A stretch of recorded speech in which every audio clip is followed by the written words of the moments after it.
पूजा के वक्त पढ़ें करवा चौथ व्रत की यह कथा। करवा चौथ पर व्रतियों को करवा माता की कथा पढ़ना चाहिए। इस कथा को पढ़ने से सुहाग की उम्र लंबी होती है, इसलिए आप भी करवा चौथ व्रत के समय यह कथा जरूर पढ़ें। करवा चौथ व्रत की कथा। करवा चौथ की कहानी है कि देवी करवा अपने पति के साथ तुंगभद्रा नदी के पास रहती थी। एक दिन करवा के पति नदी में स्नान करने गए तो एक मगरमच्छ ने उनका पैर पकड़ लिया और नदी में खींचने लगा। मृत्यु करीब देखकर करवा के पति करवा को पुकारने लगे।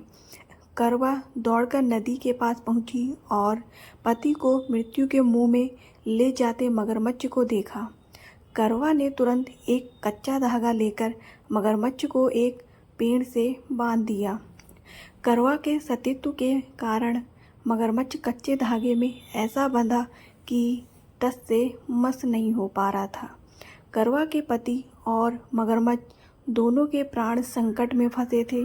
करवा ने यमराज को पुकारा और अपने पति को जीवन दान देने और मगरमच्छ को मृत्यु देने के लिए कहा।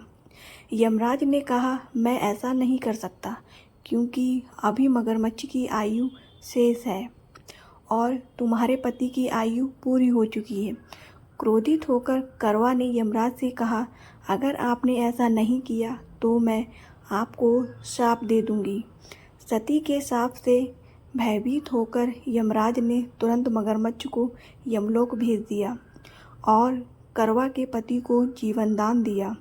इसलिए करवा चौथ के व्रत में सुहागन स्त्रियां करवा माता के प्रार्थना करती हैं कि हे करवा माता, जैसे आपने अपने पति को मृत्यु के मुंह से वापस निकाल लिया, वैसे ही मेरे सुहाग की भी रक्षा करना।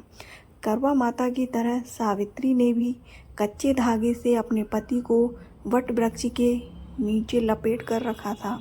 कच्चे धागे में लिपटा प्रेम और विश्वास ऐसा था कि यमराज सावित्री के पति के प्राण अपने साथ लेकर नहीं जा सके।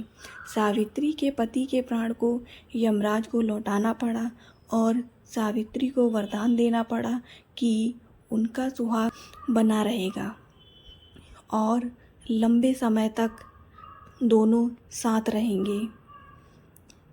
करवा चौथ व्रत की यह कथा आपको कैसी लगी कमेंट करके ज़रूर बताएं। धन्यवाद।